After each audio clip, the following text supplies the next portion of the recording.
Verso 1 do capítulo 5 do livro de Daniel.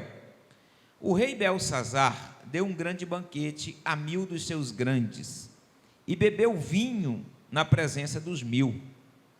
Havendo Belsazar provado o vinho, mandou trazer os utensílios de ouro e de prata que Nabucodonosor, seu pai, tinha tirado do templo que estava em Jerusalém, para que bebessem neles o rei e os seus grandes, e as suas mulheres e concubinas.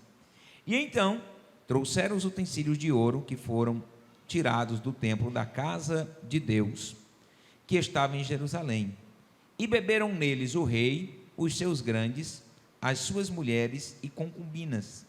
Beberam o vinho e deram louvores aos deuses de ouro, de prata, de cobre, de ferro, de madeira e de pedra. Da mesma hora apareceram uns dedos de mão de homem, e escrevia defronte do castiçal, na estucada parede do palácio real. E o rei via a parte da mão que estava escrevendo. Então se mudou o semblante do rei, e os seus pensamentos o turbaram. As juntas dos lombos se relaxaram, e os seus joelhos bateram um no outro. 7. E ordenou o rei com força que se introduzisse os astrólogos, os caldeus e os adivinhadores.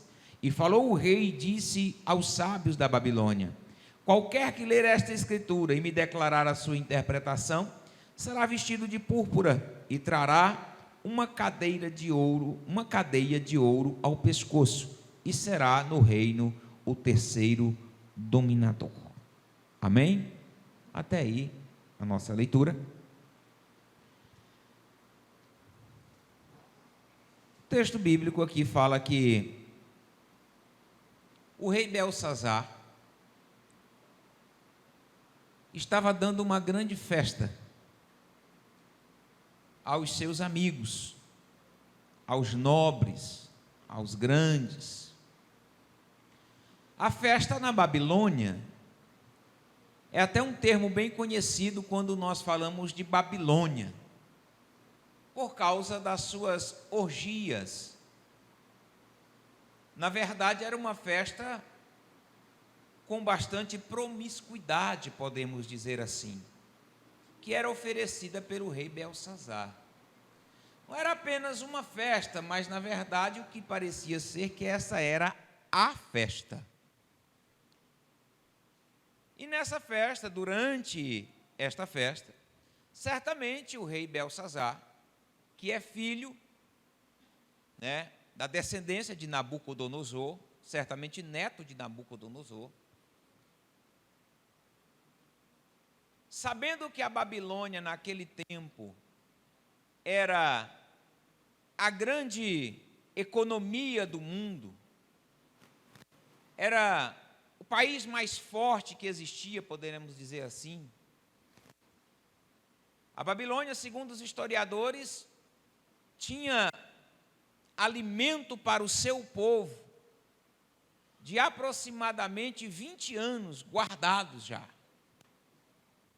Como era a época de constantes escassez de alimento, a Babilônia se sentia a grande potência da época por ter estoque de alimento guardado, por ter as cidades mais bem fortificadas, por ter proteção, por estar guardada por um grande exército. E o rei, então, se sentia praticamente um deus e não só um rei, e achava que poderia fazer o que quisesse. Porque na ideia que se tinha no Antigo Testamento, é que uma nação, quando guerreava com outra nação, na verdade não era só a nação que guerreava, mas que seria os deuses das nações que estavam guerreando. Então, quando uma nação vencia a outra, ela se sentia que o seu Deus era mais forte do que o outro Deus, e assim eles tinham vencido a batalha. No entanto, que os deuses da Babilônia, texto bíblico diz que eles estavam nesta festa E não era apenas uma festa humana, de caráter social, mas era também de um caráter religioso, porque o texto vai dizer que eles estavam ali com as suas mulheres, concubinas e tudo, beberam o vinho e deram louvores. Versículo 4. Aos deuses de ouro, de prata, de bronze, de pedra, de madeira. Ou seja, eles também estavam tendo um momento de adoração aos seus deuses. Era mais ou menos nesse contexto que estava em Babilônia, que estava nesta festa, que apareceu de repente uma mão misteriosa. E o que chama a atenção é que a mão misteriosa que escreveu, a gente imagina, já pensou, você está num ambiente e vê uma mão, só alguns dedos, e algo sendo escrito na parede. Você é crente, irmão, eu sou crente, mas talvez ia dar um medinho, né? Falou, mas que negócio é esse? Que assombração é essa aí? O que é que está acontecendo? Se fosse num ambiente escuro, talvez alguém ia dizer, não, ele está tendo uma alucinação, ou então ele está tendo algum tipo de um surto psicótico, e por isso que ele está vendo esta mão. Mas o texto, ele é muito criterioso em dizer que aquela mão escreveu no ambiente onde estava o castiçal, ou seja, havia iluminação, ou talvez eu possa até dizer que era a parte mais iluminada que tinha daquele ambiente. Não, parece que eu vi alguma coisa num ambiente escuro, era um vulto, era parecido com um dedo. Não, o texto que nós lemos aqui diz que esse dedo escreveu e era nas proximidades do castiçal, onde ficava acesa a lâmpada, a tocha, que ali clareava o ambiente. O rei, quando ele viu, Belsazar, quando ele viu que havia uma mão escrevendo alguma coisa, a Bíblia diz que os seus ombros se descaíram e os seus joelhos começaram a bater, tremendo de medo daquilo que estava acontecendo. Na sequência do texto diz que, no versículo 7, então ele ordenou o rei com força. Ele gritou alto, ele deu uma ordem suprema: chamem agora os astrólogos, os adivinhos, os encantadores, os estudiosos desta área, para que venha interpretar isso que está acontecendo e a escrita que está escrito lá. Na verdade, é algo que chama a atenção do ambiente onde a festa está acontecendo,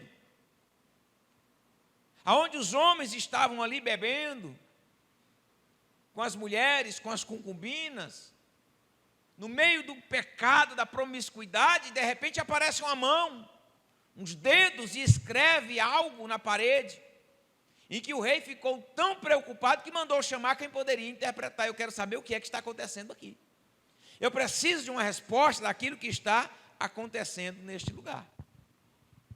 E aí daqui, olhando para o decorrer de todo o texto, nós perguntamos para o texto por que aquela mão veio escrever alguma coisa no sentido do rei.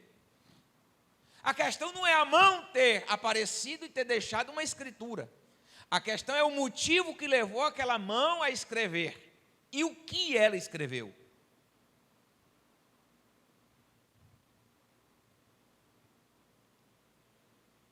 Bom, o versículo de número 2 diz que Belsazar, depois de ter bebido diante dos seus convidados que ali estavam, ele pediu que trouxesse para eles. Eles não estavam satisfeitos, o rei não estava satisfeito com a festa.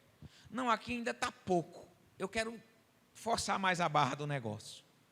Vai lá, aonde está guardados os utensílios que o meu pai, quando saqueou Judá, entrou em Jerusalém, saqueou o templo de Deus e tirou de lá utensílios de ouro e de prata. E quer saber? Eu, como rei da Babilônia, eu quero beber nesses utensílios com os meus amigos, com as mulheres, e nós vamos beber desses utensílios.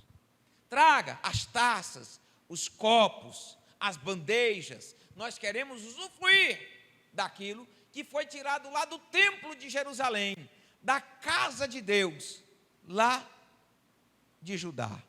Traz aqui para nós poder festejar com eles. Na verdade, essa é uma das causas da soberba tão grande de Beltsazar, que lhe trouxe os objetos sagrados para se misturar no meio de uma festa profana e promíscua. O que eu posso entender nesse texto, irmãos? Se eu trazer o que são os utensílios do templo, que eram única e exclusivamente consagrados para oferecer algo a Deus, e agora está misturado no meio da promiscuidade, está misturado no meio das coisas mundanas. Quando eu lanço isso para o Novo Testamento, é muito simples de compreender o que o apóstolo Paulo escreve, dizendo que nós somos a morada do Espírito Santo. Nós somos os vasos aonde há dentro de nós, como eu falei aqui alguns dias atrás, um valor tão grande, que é o Espírito Santo, como o irmão Luiz já ministrou aqui nessa noite, na sua fala, em que o Espírito Santo habita dentro de nós.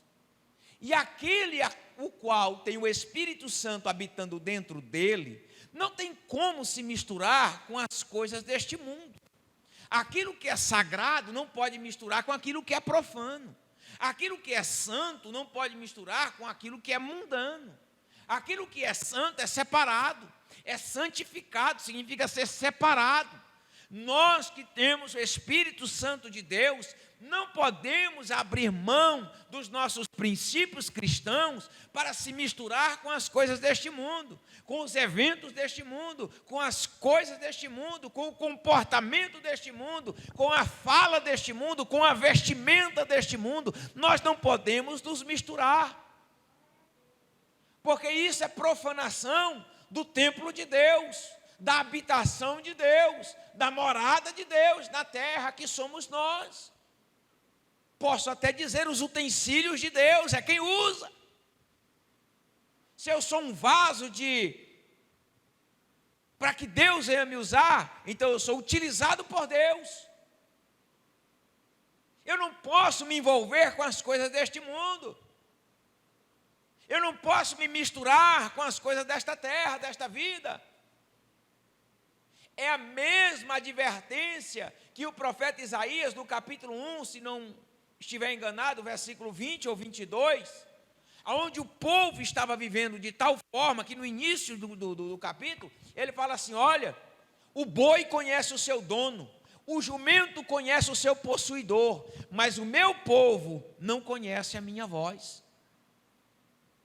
E lá no versículo 20 ou 22, se eu não estiver enganado, ele diz assim: porque o seu ouro ou a sua prata virou escória, e a água se misturou com o vinho. Ou seja, perdeu a essência verdadeira. O povo tinha perdido a essência. Quando eu observo esse texto, o rei mandou chamar os sábios, os intérpretes. Eles apareceram, não deram jeito. Aí a rainha mãe, teve uma ideia. Ela lembrou de alguém que poderia distinguir o que estava escrito naquela parede. Falou assim: olha, tem um homem, onde habita nele o Espírito dos deuses do céu. E ele é diferenciado. Nos tempos do teu pai, Nabucodonosor, ele teve muitas revelações, interpretações. Chama ele. Ele pode trazer alguma coisa diferente do que esses aí que não souberam responder.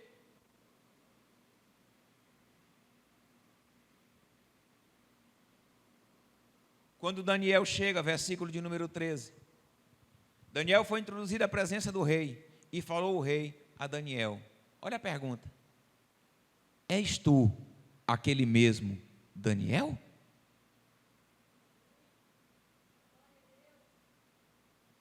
tu é o mesmo Daniel que veio de Judá? Tantos anos depois, Daniel aqui está aproximadamente com seus 80 anos de idade, 70, 80 anos de idade, um ancião. Foi levado jovem ainda para a Babilônia. És tu ainda aquele mesmo Daniel? Pergunta à igreja: és tu ainda aquele primeiro crente dos primeiros dias, que era fervoroso, que não perdia a oração, que não perdia culto, que tinha prazer de estar nas coisas de Deus, que tinha prazer de vir para esse ambiente, passar um dia aqui, de vir o final de semana, de jejuar, de buscar na palavra, de ler, de visitar, de evangelizar, entregar um folheto, de convidar alguém, de falar do amor de Jesus? És tu mesmo? Sabe outra conotação que eu tiro desse texto e desta pergunta? É que Daniel foi levado para a Babilônia ainda jovem. E Belsazar provavelmente foi criado nas proximidades de Daniel. Porque Daniel sempre serviu no palácio. Daniel sempre estava nas proximidades do reino. E Belsazar conhecia a história de Daniel, sim. E ele perguntou: tu é o mesmo? Histórias totalmente diferentes, de alguém que muitas vezes foi até criado juntos, mas que tomaram decisões diferentes na sua vida.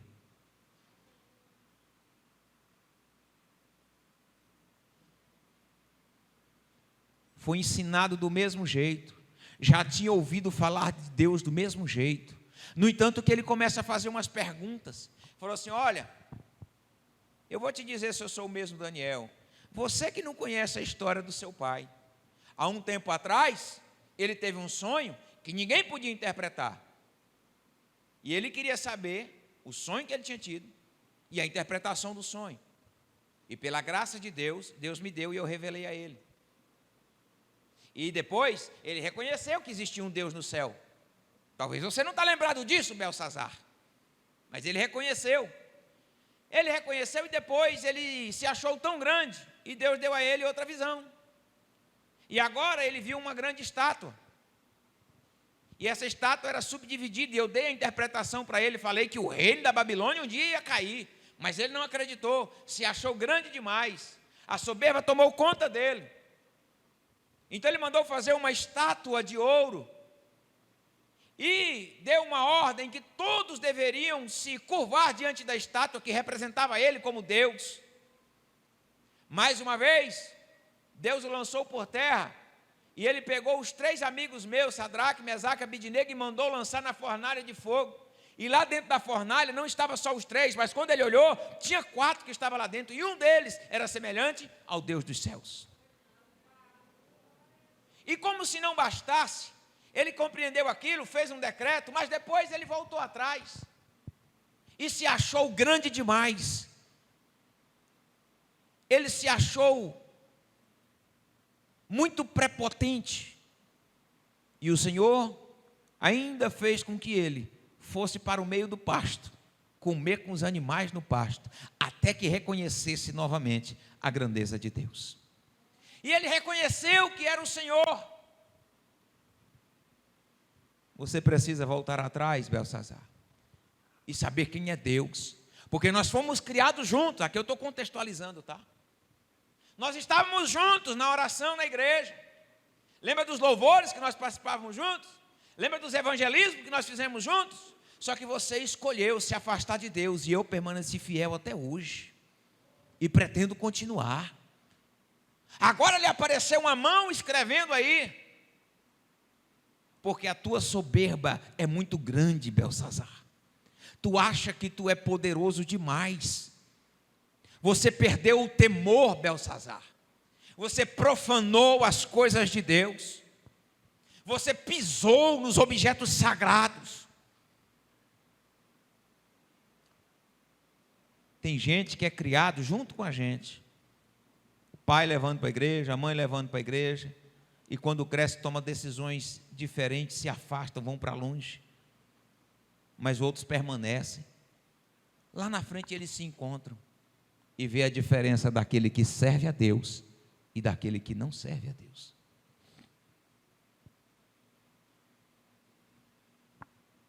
Eu vou correr para terminar dentro do horário. Tem muita gente, irmãos, que deixa de ouvir a voz de Deus de verdade e passa a dar ouvido ao Deus que ele criou dentro dele. Ele começa a pensar: não, eu vou fazer assim porque, pelo que eu entendo, isso aqui não está errado. Pelo que eu entendo, isso aqui não está errado, eu posso fazer, eu vou viver do jeito que eu quero, da maneira com que eu quero, segundo o Deus que eu criei dentro da minha mente. Belsazar estava fazendo isso. Ele estava vivendo a sua vida achando que a religiosidade estava o livrando, porque ele estava num momento de adoração. O texto do capítulo, no versículo 4 que nós lemos, eles estavam oferecendo louvores. Só que os deuses eram deuses criados. Era de prata, de ouro, de madeira. Quantos que têm criado Deus segundo as suas necessidades? Escute, preste atenção. Criados deuses segundo as suas necessidades. Cria o Deus da sua mente, que ele é liberal e pode fazer tudo aquilo que ele quiser, mas ele está servindo a Deus. A maior mentira que Satanás tem contada dentro da mente dos seres humanos, achando que a religiosidade, ou por dizer que está servindo a Deus, não, eu me afastei da igreja, mas não me afastei de Deus, porque eu estou vivendo um Deus com D minúsculo que eu criei segundo as minhas próprias vontades e as minhas próprias convicções.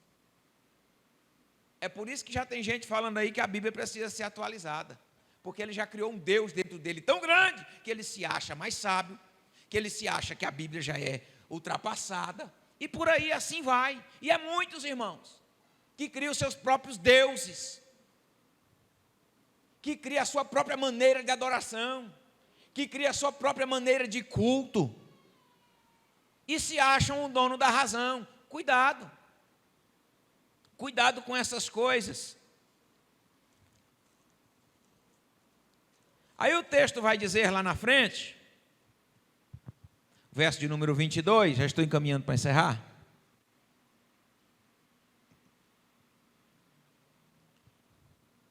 E tu, seu filho Belsazar, não humilhaste o teu coração, ainda que soubeste de tudo isso. Está vendo como que Belsazar sabia do que tinha acontecido? Daniel falou assim: tu sabe, rapaz, do que aconteceu, e tu nunca se humilhou, você nunca se arrependeu, você nunca voltou atrás, você nunca adorou a Deus de verdade. Não é por falta de conhecimento, irmãos, é por falta de obediência à palavra. Porque conhecer, tem muita gente que conhece, mas não se põe no ambiente de humildade, de reconhecer a grandeza de Deus. Mas se põe no ambiente da soberba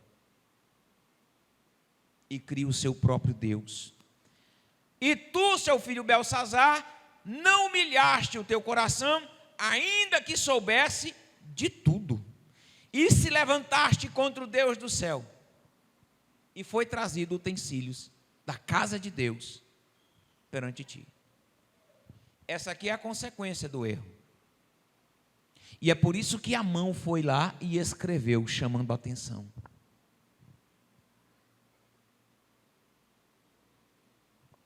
Nós servimos um Deus, irmãos, que perdoa o pecador quando ele se arrepende. Não tem pecado na tua vida que não possa ser perdoado. Mas todo pecado, para ser perdoado, precisa ter arrependimento. Nós vivemos na graça. O amor de Deus cobre os nossos pecados, paga os nossos pecados, nos deixa limpo.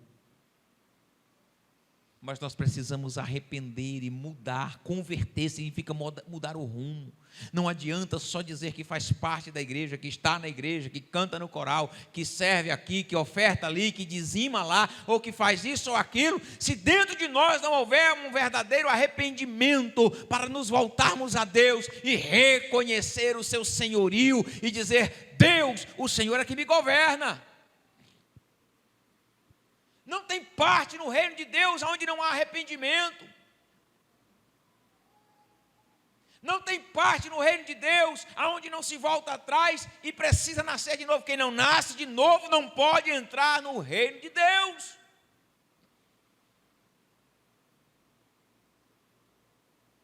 E como que é o fim desse? O texto vai dizer que a escrita que estava lá, esta, pois, é a escritura que escreveu: Mene, Mene, Tekel e Parsim. Contou Deus o teu reino e acabou. Pesado foi na balança e foi achado em falta. E o Parsim ou Pérez significa: dividido foi o teu reino e entregue aos medos persas. Cumprindo aquilo que o próprio Daniel já tinha falado na estátua que Nabucodonosor já tinha visto. E o texto vai dizer assim: e naquela mesma noite foi morto Belsazar, rei dos caldeus. A Bíblia não alisa não, irmão. Fez errado? Foi morto. Se for comparar com a morte de Daniel, totalmente diferente. Não vou lá agora que não vai dar tempo. Mas nós precisamos voltar o nosso coração ao temor do Senhor. Quando eu temo ao Senhor, eu respeito esse ambiente. Irmão, preste atenção nisso. Respeite esse ambiente de culto. Ou qualquer ambiente de culto que você for. É culto, pode ser lá na sua casa. É culto a Deus. Larga de conversa paralela. Larga de ficar mandando WhatsApp. Larga, espera esse momento é um momento de culto. Ah, pastor, a minha vida é de adoração, a nossa vida é de adoração. Mas esse momento que nós estamos aqui, abrimos o momento de culto com oração, fechamos o momento de culto com oração. Esse período seja integral a Deus, por favor. Respeite esse ambiente. O escritor Eclesiastes diz assim: guarda o teu pé quando entrar na casa do Senhor. Ou seja, no ambiente de culto. Tenha reverência, tenha respeito. Honre ao Deus que está sendo ministrado. Honre a palavra que está sendo ministrada. Se eu creio que a Bíblia é a palavra de Deus e aqui está sendo pregada a palavra de Deus, aqui é momento de adoração a Deus, qualquer atitude minha de desrespeito, eu estou desrespeitando ao Senhor. Não espere, irmãos, aparecer uma mão para escrever uma escrita para ti. Nós precisamos nos arrepender antes. Não espere que chegue uma notificação para você, porque não dá mais tempo. Nós estamos sendo avisados. Jesus está voltando. Jesus está voltando. É como nos dias de Noé, Jesus disse. Enquanto casam, se dão em casamento, enquanto estão vivendo a vida regaladamente, de repente vem o dilúvio. De repente, Jesus se manifesta e leva a igreja e inicia o período da tribulação.